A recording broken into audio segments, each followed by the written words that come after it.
माता जानकी के मन में ब्राह्मण भोज की इच्छा हुई, तो माता जानकी ने ब्राह्मण भोज में अगस्त्य ऋषि जी को बुला लिया। अगस्त्य ऋषि जी महाराज को जैसे ही ब्राह्मण भोज कराए, तो अगस्त्य ऋषि महाराज तो ऐसे हैं भैया कि उनके लिए सागर भी कम पड़ गया था।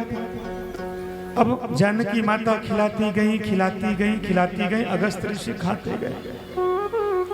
माता जानकी परेशान हो गई। जानकी जी बोली, स्वामी ये कितना खाएंगे? तो राम जी ने कहा, अब जो बुलाए हो वही बताएंगे।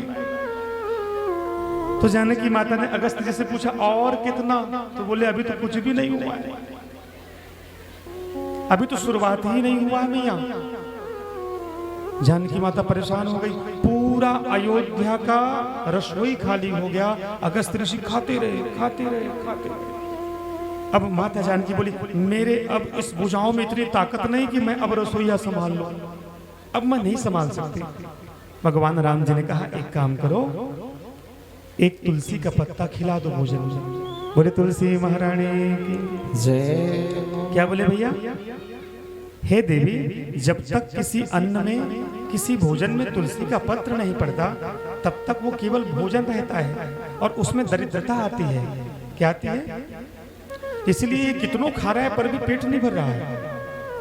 लेकिन तुलसी का पत्ता डाल दोगे तो वो भोजन नहीं, वो प्रसाद हो जाएगा, और प्रसाद थोड़ा ही खाकर पेट भर जाता है। बोले वृंदावन बिहारी लाल।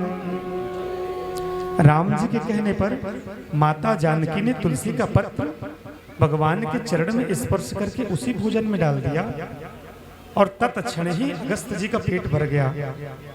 निवेदन करूं, को वा दरिद्रो, इस संसार में दरिद्र कौन? विशाल तृष्णा।